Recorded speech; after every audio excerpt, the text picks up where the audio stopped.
Welcome to एजलेसनेस। 2015 में जब प्रधानमंत्री नरेंद्र मोदी ने यूएई का दौरा किया था तो 34 साल के अंतराल के बाद दोनों देशों के बीच संबंधों में एक गर्मजोशी दोबारा से लौटी थी। इसी को आगे बढ़ाते हुए 2017 में भारत ने नई दिल्ली में गणतंत्र दिवस परेड में मुख्य अतिथि के तौर पर यूएई के राष्ट्रपति शेख मोहम्मद बिन जायद अल नहयान को आमंत्रित किया, जिसके कारण दोनों देशों के बीच जो संबंध थे वो एक नई ऊंचाई पर पहुंच गए। दूसरी तरफ यूएई ने भी इस गर्मजोशी को आगे बढ़ाते हुए 2019 में भारत के प्रधानमंत्री को यूएई के सर्वोच्च नागरिक पुरस्कार ऑर्डर ऑफ जायद से सम्मानित किया। इसी श्रृंखला को आगे बढ़ाते हुए अबू धाबी के जो क्राउन प्रिंस हैं महामहिम शेख खालिद बिन मोहम्मद बिन जायद अल नहयान इस वक्त भारत के दौरे पर हैं। इनका दौरा 9-10 सितंबर 2024 को चल रहा है। भारत के प्रधानमंत्री श्री नरेंद्र मोदी के निमंत्रण पर अबू धाबी के क्राउन प्रिंस इस वक्त भारत के आधिकारिक दौरे पर हैं। अच्छा, इसमें ध्यान देने वाली बात यह है कि अबू धाबी के जो क्राउन प्रिंस हैं वो क्राउन प्रिंस के तौर पर ये उनकी पहली आधिकारिक भारत यात्रा होगी। अच्छा, क्राउन प्रिंस जो हैं वो एक बड़े प्रतिनिधिमंडल के साथ भारत आए हैं। उनके साथ उनके सरकार के मंत्री, वरिष्ठ अधिकारी और एक बड़ा व्यापारिक प्रतिनिधिमंडल भी भारत आया है। ये जो है उनकी इस भारत यात्रा के प्रति गंभीरता को दिखाता है। क्राउन प्रिंस ने प्रधानमंत्री के साथ 9 सितंबर को द्विपक्षीय वार्ता भी की। इसमें उन्होंने दोनों ही नेताओं ने अभी तक जो भी समग्र रणनीतिक साझेदारी हुई है उसकी प्रगति पर संतोष जताया और द्विपक्षीय संबंधों को किस तरह आगे और बेहतर बनाया जा सके इस पर दोनों नेताओं ने काफी बातचीत की। दोनों ही नेताओं ने ये माना कि आर्थिक और वाणिज्यिक साझेदारी को मजबूत करने में मदद मिलने के पीछे दो चीजें बहुत ही महत्वपूर्ण साबित हुई हैं। इसमें पहला तो है समग्र आर्थिक साझेदारी समझौते की सफलता और दूसरी जो उन्होंने बात की उसमें यह था कि हाल ही में जो लागू हुई है द्विपक्षीय निवेश संधि, इन दोनों की वजह से आर्थिक और वाणिज्यिक साझेदारी को और मजबूत करने में मदद मिलेगी। दोनों ही नेताओं का ये मानना रहा कि दोनों देशों के बीच बहुत से ऐसे क्षेत्र हैं जिनमें अभी तक हमने अपनी क्षमताओं के अनुसार काम नहीं किया है। उन्होंने इन क्षेत्रों पर भी जोर देने की बात कही।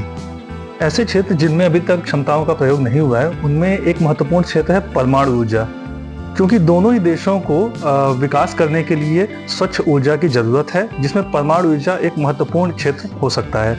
इसके अलावा जो जिन क्षेत्रों की बात की गई वो है महत्वपूर्ण खनिज हो गया, हरित ऊर्जा हो गया, क्योंकि आज पूरा विश्व नवीकरणीय ऊर्जा की तरफ आगे बढ़ रहा है। ऐसे में हरित ऊर्जा का क्षेत्र जो है इसमें क्षमताओं का प्रयोग करना बहुत ज़रूरी हो गया है। ऐसे ही अन्य क्षेत्र हैं जिस पर बात की गई, उनमें आर्टिफिशियल इंटेलिजेंस और अत्याधुनिक तकनीक शामिल है। जैसे आने वाले समय में आर्टिफिशियल हो गया, मशीन लर्निंग हो गया, ये महत्वपूर्ण क्षेत्र होने वाले हैं। दोनों ही नेताओं का ये मानना रहा कि इन क्षेत्रों में हमने अपनी क्षमताओं के अनुसार सहयोग नहीं किया है, इसलिए आने वाले समय में हम इन क्षेत्रों पर काम करेंगे और इस पर काफ़ी जोर देंगे। अच्छा, इस मीटिंग के दौरान दोनों देशों के बीच कई समझौते भी किए गए, जिसमें से पहला है nuclear power corporation of India limited और एमिरेट्स न्यूक्लियर एनर्जी कॉरपोरेशन के बीच परमाणु सहयोग पर समझौता ज्ञापन।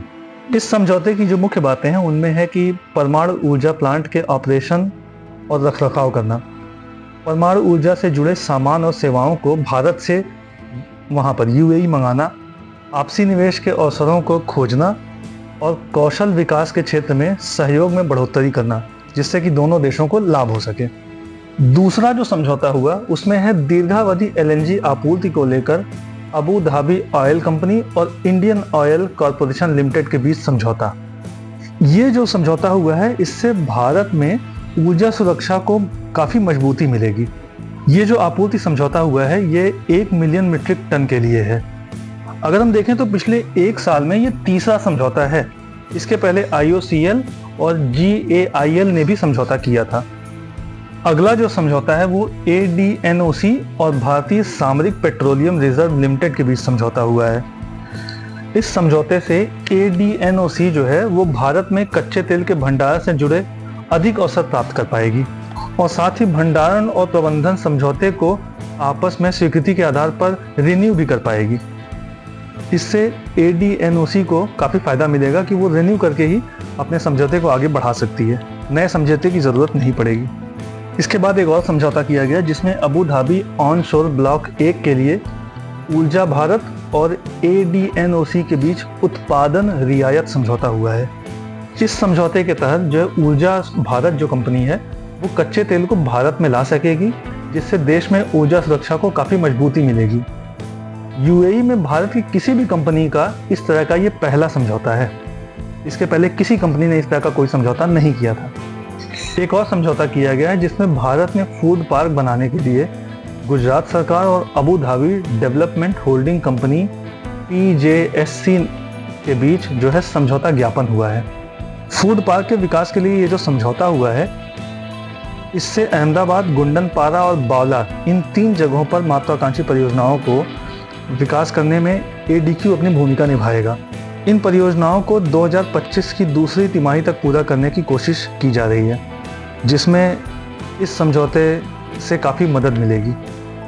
गुजरात सरकार इन परियोजनाओं के लिए ज़मीन और जो भी ज़रूरी अनुमतियां हैं उनको देने में मदद करेगी।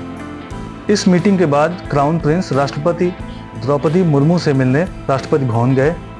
राष्ट्रपति मुर्मू ने इस दौरान कहा कि जो भारत के 3.5 मिलियन लोग UAE में रह रहे हैं उनको सम्मान देने के लिए UAE नेतृत्व का आभार प्रकट किया। इस मीटिंग के बाद क्राउन प्रिंस राजघाट गए। उन्होंने वहां पर महात्मा गांधी को श्रद्धांजलि दी। अच्छा, इसके पहले 1992 में UAE के जो इसके पहले राष्ट्रपति थे महामहिम शेख जायद बिन सुल्तान अल नाहयान, और उसके बाद 2016 में UAE के राष्ट्रपति महामहिम शेख मोहम्मद बिन जायद अल नाहयान के बाद क्राउन प्रिंस UAE के तीसरी पीढ़ी के नेता हैं जिन्होंने राजघाट में जाके पौधारोपण किया। भारत और संयुक्त अरब अमीरात के बीच जो राजनयिक संबंध थे वो 1972 में स्थापित हुए, जब UAE ने 1972 में नई दिल्ली में अपनी एम्बेसी खोली। उसी के अगले साल 1973 में भारत ने भी अबू धाबी में अपनी एम्बेसी खोल दी। तभी से लेकर दोनों देश अपने संबंधों को लगातार बेहतर बनाने की ओर कार्य करते जा रहे हैं। इसी का परिणाम है कि दोनों देशों के मध्य लगातार आर्थिक संबंध बेहतर होते जा रहे हैं, सांस्कृतिक संबंध पहले से ही बेहतर बने हुए हैं और फिनटेक संबंधों में भी लगातार सुधार होता जा रहा है। और दोनों ही नेताओं ने द्विपक्षीय वार्ता के दौरान ऐसे क्षेत्रों पर भी काम करने की बात की जिन क्षेत्रों में अभी तक अपनी क्षमताओं के अनुसार काम नहीं हुआ था। इसी तरह दोनों ही देश सहयोग को साझेदारी में बदलने की कोशिश लगातार कर रहे हैं और असहमतियों को दूर करने के लिए प्रयास जारी रख रहे हैं। इसी तरह के और भी अपडेट्स जानने के लिए लाइक और सब्सक्राइब करें agelessness. Thank you very much.